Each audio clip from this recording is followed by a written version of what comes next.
بسم اللہ الرحمن الرحیم۔ عظیم الرحمن صدیقی عرض کر رہا ہوں، ہمیں قرآن پاک جو ہے نا جی وہ ترجمے کے ساتھ پڑھنا چاہیے، اور الحمدللہ میں بھی کوشش کرتا ہوں ترجمے کے ساتھ پڑھوں۔ سورہ اسر ایک قرآن پاک میں ایک سورہ مبارکہ ہے، اس کا ترجمہ سنیے۔ اللہ پاک فرماتے ہیں، شروع اللہ کے نام سے جو بڑا مہربان نہایت رحم کرنے والا ہے۔ زمانے کی قسم، بے شک انسان خسارے میں ہے، مگر وہ لوگ جو ایمان لائے اور نیک عمل کرتے رہے اور آپس میں حق بات کی نصیحت اور صبر کی تلقین کرتے رہے۔ اس صورت مبارک میں کتنا خوبصورت پیغام دیا گیا۔ اللہ پاک نے خود قسم کھائی زمانے کی، وقت کی۔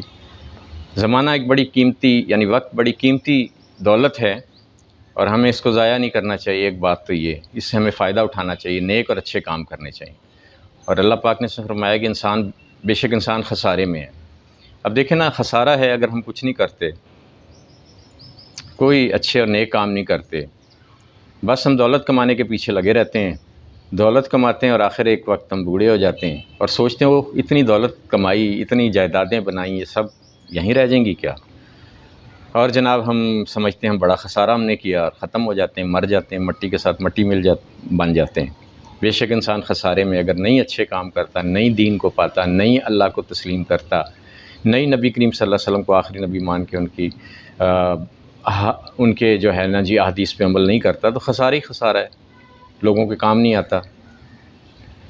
اب انسان خسارے میں ہے، پر اللہ تعالیٰ نے آگے خوشخبری دی ہے، مگر وہ لوگ جو ایمان لائے اور نیک عمل کرتے رہے، اور وہ لوگ جو ایمان لے آئے، ایمان اللہ پہ لائے۔ ایمان سے مراد یہ ہے اللہ پہ ایمان لانا، نبی کریم صلی اللہ علیہ وسلم پہ ایمان لانا، اور جو بنیادی چیزیں سب پہ ایمان لانا، آسمانی کتابوں پہ اور قرآن پاک پہ ایمان لانا، اور پھر ان پہ عمل بھی کرنا۔ اللہ کو ماننے کا مطلب یہ اللہ کی باتوں کو ماننا، نبی کریم صلی اللہ علیہ وسلم کو ماننا، ان کی باتوں کو ماننا۔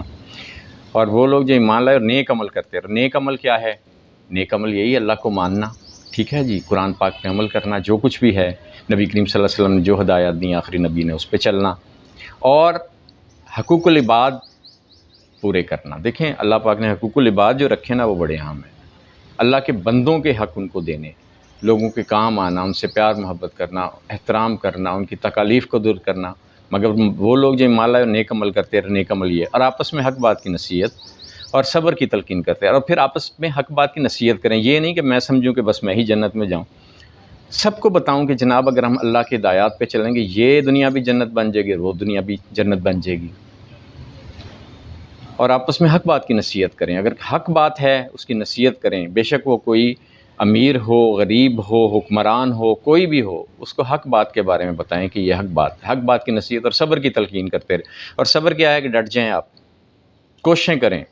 آج معاشی حالات ہمارے خراب ہیں، اس کے لیے ہم کوششیں کریں، پاکستان کو ہم جاپان بنانے کے لیے کوششیں کریں، ہم پاکستان کو امیر بنانے کے لیے کوشش کریں، پاکستان کو مضبوط بنانے کے لیے کوششیں کریں، اگر کوئی وبا آئی اس کا مقابلہ کریں، اور صبر کی تلقین سب کو کریں، تو یہ ایک جنت نظیر معاشرہ بن سکتا ہے۔ میں کوئی عالم نہیں، ایک استاد ہوں، لیکن ایک اچھے نقطہ نظر سے میں نے یہ سورہ مبارکہ کا ترجمہ پڑھا، اس کے بارے میں جو میں نے سمجھا آپ کو بتا دیا۔ آپ بھی قرآن پاک کو خود پڑھیں، بڑے بڑے اچھے مفسرین انہوں نے اس کی تفاسیر بھی لکھی ہیں، تراجم بھی کیے ہیں، آپ اس کو بھی دیکھیں، خود بھی اس پہ غور و فکر کریں۔ اللہ ہمیں قرآن پاک پر چلنے کی توفیق دے، اسے پڑھنے کی توفیق دے، اور جو ہے نا جی ہم اس کو با ترجمہ پڑھیں، دوسروں تک بھی پہنچائیں۔